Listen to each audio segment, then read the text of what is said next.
आज दूसरा दिन है। आज हम लोग फिर से अपने कॉलेज में आ चुके हैं। बहुत अच्छा दिन है, धूप भी निकली हुई है और सभी अपना यहाँ पर अच्छे से काम कर रहे हैं। तो आज देखते हैं क्या नई चीज़ सीखने को मिलती है या फिर हम बच्चों को क्या चीज़ सिखा पाते हैं। और नमस्ते, आदाब, सत श्री अकाल। सभी हमारे ब्लॉग को देखते रहें, लाइक करते रहें और जो कमियां हम में लगें वो आप भी बताएं हमको, हम उसका भी सुधार करेंगे। और हम और आप मिलके देखते हैं, कुछ करने की कोशिश करते हैं। वैसे बेसिकली आज आते ही आते मेरी पहली एक गलती हो गई थी और वो मैं आपसे शेयर करना चाहता हूँ, आप लोग ताकि ना करें।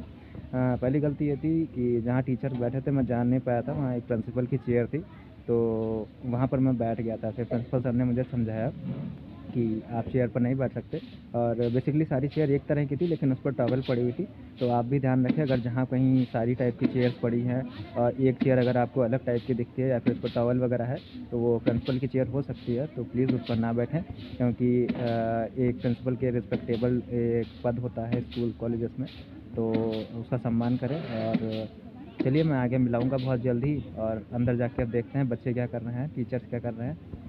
देखिए सरवेन जी, आज फिर आपके सामने इनको रजिस्टर बनाने का काम दिया गया है, या आपके सामने रजिस्टर बना रहे हैं। सरवेन जी हेलो बोलिए बच्चों को। हेलो बच्चों।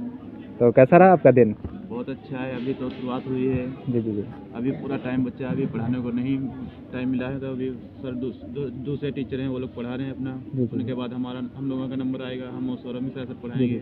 तो आप क्या पढ़ाएंगे आज, कुछ सोचा आपने? मैथ और इंग्लिश पढ़ाएंगे। अच्छा अच्छा, आप दोनों सब्जेक्ट आप पढ़ाएंगे आज? हाँ, दोनों। जी। तो ये रजिस्टर काहे का बना रहे हैं आप, मतलब बड़े कुछ कायदे से बना रहे हैं? नहीं, कॉलेज का अटेंडेंस रजिस्टर है, सर ने बताया है, वही बना रहे हैं। जी जी जी जी। तो मतलब अटेंडेंस जिस पर लगेगी सबकी, है ना? चलिए चलिए। और आने में कोई परेशानी तो नहीं आपको? आने में कोई प्रश्न। वैसे आपको स्कूल में कैसा लगा आज, अच्छा लग रहा है? बहुत अच्छा है। और जाड़ा भी थोड़ा बहुत होने लगा है ना? ठंडक हवा चल रही है। हाँ हो रहा है। यहाँ पर देखिए सर, बच्चों सब टीचर्स बच्चे जो हैं वो पढ़ा रहे हैं हमारे सर। हेलो फ्रेंड्स, ये हमारे स्कूल का छोटा सा बगीचा है जो जूनियर हाई स्कूल का है। और यहाँ पर आई हमने आज कुछ नई जानकारियाँ प्राप्त की कि एक ज़िले में जो सबसे बड़ा अधिकारी होता है, उप शिक्षा निदेशक अधिकारी होता है, जो पूरे शिक्षा व्यवस्था को प्रभावित करता है, देख रेख करता है, उसके नीचे खंड शिक्षा अधिकारी होता है, ये भी मैंने जाना। और यहाँ पर आज मैं कई लोगों से मिला। एक यहाँ पर जो यहाँ पर डेवलपमेंट, एक ब्लॉक के अंदर जो डेवलपमेंट देखते हैं बच्चों का, उनका मैं प्रॉपर नाम तो भूल गया कौन थे। वो यहाँ पर देख रेख करने के लिए आए थे, मतलब बच्चे कैसे हैं, उनकी देख रेख कैसी चल रही है, प्रेजेंट वगैरह कैसी है, ये सब देखने के लिए आते हैं। उनसे आज मेरी मुलाकात हुई यहाँ पर। और आगे थोड़ा थोड़ा अब कार्यक्रम बढ़ रहा है। अभी एक टीचर सर पढ़ा रहे हैं, उसके बाद मुझे भी पढ़ाने के लिए वहाँ पर जाना है। तो मैंने आपको सोचा यहाँ का छोटा सा जो बगीचा है वो यहाँ का दिखा दे। ये यहाँ का एंट्रेंस गेट है यहाँ पर, और यहाँ से लोग अंदर बाहर आते जाते हैं। और बाइक भी मैंने बाहर ही पार्क की हुई। और ये आसपास जो है खेत वगैरह आप देख पा रहे हैं, वहाँ पर खेती वगैरह है। और यहाँ से हमारे स्कूल का मैं आपको उसकी एंट्री दिखाने की कोशिश करूँगा।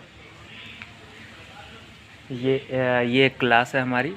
और यहाँ से लगभग हम लोग यहाँ से अब अंदर जाते हैं हम लोग, तो आगे का अब अंदर चल के दिखाते हैं। Okay, bye bye. तो फ्रेंड्स देखिए, यहाँ पर लेडीज़ खाने की तैयारी कर रहे हैं आपके सामने। और वो दूर वहाँ पर मणिरत्नम जी कक्षा 8 के बच्चों को पढ़ा रहे हैं। बच्चे यहाँ धूप में बैठे हुए हैं क्योंकि ठंड ज़्यादा है, तो धूप में बैठा लग गया है। और हम वहाँ पर डिस्टर्ब करने के लिए नहीं जाएंगे, इसलिए मैंने उनका वीडियो दूर से बनाने की कोशिश की। बड़ी तन्मयता के साथ बच्चों को यहाँ पर पढ़ा रहे हैं, बड़े अनुशासन के साथ। बच्चे उनके हर एक सवाल का जवाब दे रहे हैं, सहयोग कर रहे हैं। तो और कहीं कहीं पे परेशानियाँ भी होती हैं, पर हम एज अ टीचर उनको संभालने की कोशिश करते हैं और अच्छी गाइडेंस देते हैं। और मणिरत्नम जी पढ़ा रहे हैं। अभी आगे हम एक एक टीचर से आपको मिलाएंगे, जब इंटरवल वगैरह टाइम हो जाएगा तब आपको दूर से एक एक टीचर से मिलाएंगे। और माय सब्सक्राइबर्स, माय फॉलोअर्स, देखिए ये गांव के बाहर का सीन है। और सभी तरफ यहाँ पर पेड़ पौधे लगे हुए हैं और बहुत प्राकृतिक वातावरण में सरकारी स्कूल्स होते हैं। ना ज़्यादा शोर शराबा, ना गाड़ियों की आवाज़, एकदम स्वच्छ प्रदूषित वायु, स्वच्छ प्रदूषण मुक्त वायु होती है यहाँ पर। और जो बच्चों के लिए कहीं ना कहीं लाभदायक और स्वास्थ्यवर्धक होती है। वैसे आज मैंने टॉपिक सोचा था कि आज हम सभी मिलकर एक टॉपिक पर बात करेंगे, और वो टॉपिक मैं अभी आपके साथ शेयर करता हूँ।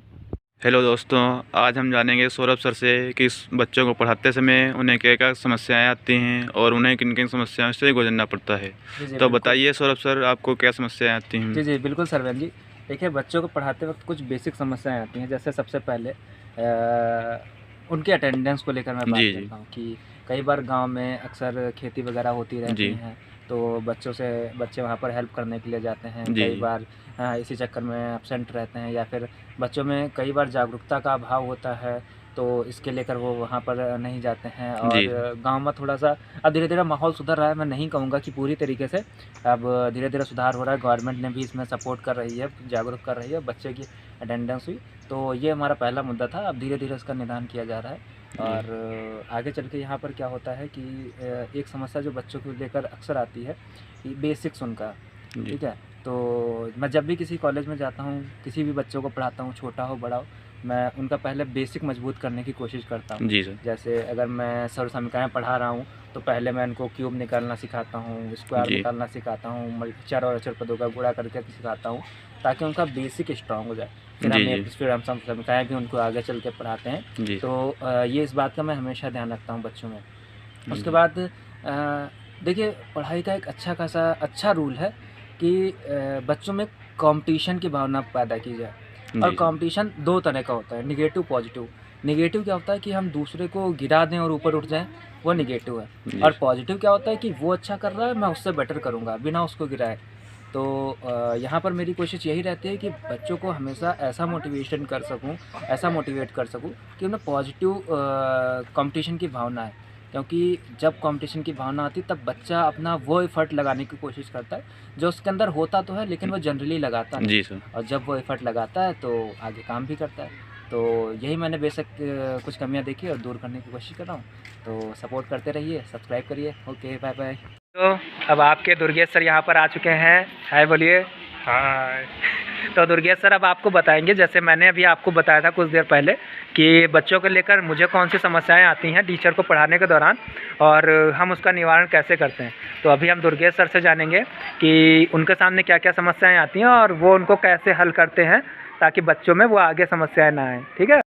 तो बताइए दुर्गेश जी कि जैसे आप क्लास में जाते हैं पढ़ाने के लिए, तो कई दिक्कतें आती हैं, क्योंकि कई टाइप के बच्चे होते हैं, कोई दूर से, कोई पास से। तो आप कैसे मतलब उनको हैंडल करते हैं कि क्या समस्याएं आती हैं? समस्याएं पहले बताइए। समस्या ये रहती है कि बच्चे बहुत दूर दराज से आते हैं, उनके पास प्रॉपर किसी के पास नोटबुक भी नहीं होती है, क्योंकि गरीब बच्चे हैं, किसी के पास पेन नहीं है, प्रॉपर वो ड्रेस पहन के भी नहीं आते, कोई बड़ी समस्याएं आती हैं पढ़ाने में, कोई लिख भी नहीं पाता है। मैं 6 क्लास में पहुंचा, मतलब बेसिक की कमी रहती है। बेसिक उनको भी नहीं आता। 6 क्लास में वो हिंदी भी नहीं लिख पा रहे। अच्छा, अनुशासन की क्या समस्या रहती है? अनुशासन तो खुद पे भी डिपेंड रहता है। बच्चे फ़िलहाल यहाँ के ठीक है, अगर आप चाहें तो अनुशासन में रख सकते हैं। वो ज़्यादा अनुशासन करना भी ठीक नहीं है ना, फिर वो बच्चे पढ़ेंगे नहीं, आपसे डरेंगे, फिर आपसे वो पूछेंगे नहीं कुछ।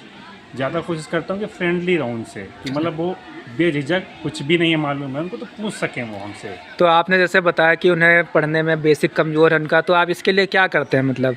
मैं तो ये बोलता हूँ कि बेटा अगर कोई दिक्कत है तो आप मेरे से पूछिए। वो पूछते भी नहीं है। दिक्कत समस्या यह है कि मैं बच्चों के पास जाके भी देखता हूँ क्या उन्हें समस्या हो रही है, फिर उनसे मैं बोलता हूँ कि बेटा तुम अलग से आना, मैं तुम्हें बताऊँगा, लेकिन तब भी बच्चे वो आते नहीं हैं। अच्छा। समस्या ये है कि तो बच्चे मतलब कुछ सीखना ही नहीं चाहते हैं, समस्या ये भी है। जी।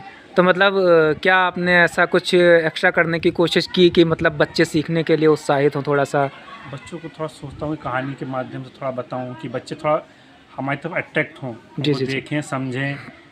खाली पढ़ाना किताबी ज्ञान तो सब पढ़ा देंगे, लेकिन बच्चों को हमें थोड़ा फ्रेंडली होना है कि लगे कि मैं उसका बड़ा भाई हूँ। जी। जैसे ट्रीट करना चाहिए, गार्जियन जैसा ट्रीट होना चाहिए, ना कि टीचर जैसा। जी।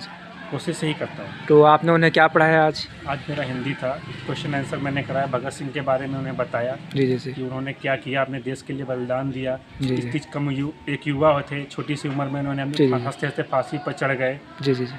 इसके बारे में उन्हें बताया। जी। दुर्गेश जी, मैंने भी एक आज समस्या देखी कि बच्चों को मैं इतिहास का नॉलेज थोड़ा सा दे रहा था, चंद्रगुप्त मौर्य का, चाणक्य थे, उनका विषय था।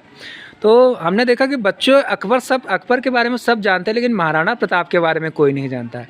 तो क्या आपने कभी ऐसा सोचा कि जो देश के वीर है, बलिदान दिया, उनके बारे में बताया जाए? जैसे मैंने आज उनको महाराणा प्रताप का परिचय दिया पूरा, तो क्या आप भी ऐसा कुछ करते हैं? मैं अब सोच रहा हूँ कि बच्चों को कल से हर एक किसी महापुरुष के बारे में थोड़ा सा, उनके बारे में थोड़ा सा ज्ञान दूँ कि उनका जन्म कब हुआ, क्या हुआ, उनके माता का नाम क्या, पिता का नाम था, उन्होंने क्या देश के लिए किया, उन्होंने कौन कौन से युद्ध लड़े, मैं ये बताना चाहता हूँ जी, हर जी। एक महापुरुष का पर डे। सही सही है आपका। हम लोग हमारे सिलेबस में आजकल अंग्रेजी के मतलब बाहर के साइंटिस्ट ज़्यादा हैं, और हमारे यहाँ के साइंटिस्ट जिन्होंने कहते हैं सबसे पहले प्लेन की खोज हमारे ही एक वैज्ञानिक ने शुरू की थी। गणित कौटिल्य हैं, चंद्रगुप्त हैं, या फिर अर्थशास्त्र वगैरह, इन सब टाइप के महान गणितज्ञ हमारे आर्यभट्ट हुए, ये सभी हुए, लेकिन उनके बारे में कोई नहीं जानता। तो कल से शायद यही शुरू किया जाए, है ना? कल से ही स्टार्ट करते हैं। हमने नया टॉपिक सोचा है कि हम रोज़ अपना एक सब्जेक्ट लगभग 20-30 मिनट पढ़ाने के बाद हर रोज़ एक भारतीय साइंटिस्ट के बारे में या फिर भारतीय कोई महान वीर के बारे में वहाँ पर बताएंगे, जिससे बच्चे भारत के बारे में जानें। ये सोचे कि बाहर के लोग तरक्की नहीं कर सकते, यहाँ के लोग भी तरक्की कर सकते हैं। ठीक है, तो बच्चों आज के लिए कोशिश करता हूँ ये ब्लॉग यहीं पर ख़त्म करता हूँ, और जल्द ही इस ब्लॉग को आप लोग वायरल करें, सब्सक्राइब करें, और हम अपनी कमियां भी यहाँ पर बताएंगे। हम सिर्फ अपनी अच्छी चीज़ें नहीं, अपनी कमियां भी बताएंगे, ताकि आप और उसको कैसे सुधारते हैं ये भी बताएंगे। ठीक है, तो बाय बाय बच्चों। Bye.